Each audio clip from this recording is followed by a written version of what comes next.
Welcome to Bala cars. இப்போ நீங்கள் பார்க்க போகிற கார் பார்த்தீங்கன்னா மாருதிக்குள்ள ஆல்டோ 800 பற்றி தான் பார்க்க போகிறோம். வாங்க வீடியோக்குள்ளே போகலாம். இந்த கார் பார்த்தீங்கன்னா மாருதிக்குள்ள ஆல்டோ 800 மாடல் பார்த்தீங்கன்னா 2022 மாடல். இதோட வேரியன்ட் பார்த்தீங்கன்னா VXI ப்ளஸ் அப்படிங்கிற வேரியன்ட் தான். ஓனர் பார்த்தீங்கன்னா ஒரு ஓனர் வரும்ன்றிருக்காங்க. இது ஒரு பெட்ரோல் வண்டி தான்.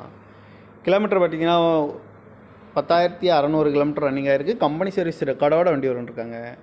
இதுக்கு இன்சூரன்ஸ் பார்த்தீங்கன்னா 4/7/2025 வரைக்கும் இன்சூரன்ஸ் எடுத்து வச்சுருக்காங்க. இந்த காரோட ப்ரைஸ் என்ன சொல்கிறாங்கன்னா 4,40,000 சொல்கிறாங்க. ரேட் குறைக்கணும்னு சொல்லியிருக்காங்க. குறைச்சி பேசி இந்த காரை பெப்பிங்களான்னு சொல்லியிருக்காங்க. ஏசி வந்துடும், பவர் ஸ்டேரிங் வந்துடும், பவர் விண்டோ வந்துடும், ஏபிஎஸ் வந்துடும், air bag double air bag வந்துடும், ரிமோட் லாக் வந்துடும், ரிவர்ஸ் கேமராவும் வண்டிக்கு வந்துடும்ன்ருக்காங்க. கார் பார்க்க வேண்டிய பார்த்தீங்கன்னா தர்சன் கார் ஈரோடு அப்படிங்கிற இடத்துல தான் அந்த கார் பார்க்க முடியும்.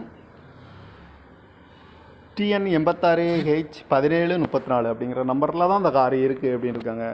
ஓனர் பார்த்தீங்கன்னா ஒரு ஓனர் வரும்ன்ருக்காங்க. இது ஒரு பெட்ரோல் வண்டி தான். காரோட ப்ரைஸ் என்ன சொல்கிறாங்கன்னா 4,40,000 சொல்கிறாங்க. ரேட் குறைக்கணும்னு சொல்லியிருக்காங்க. குறைச்சி பேசி இந்த காரை பெப்பிங்களான்னு சொல்லியிருக்காங்க. இந்த மாதிரி கார் வீடியோக்கெலாம் பாலா கார் சேனலில் சப்ஸ்கிரைப் பண்ணிச்சுக்கோங்க. தேங்க்யூ ஃபார் வாட்சிங்.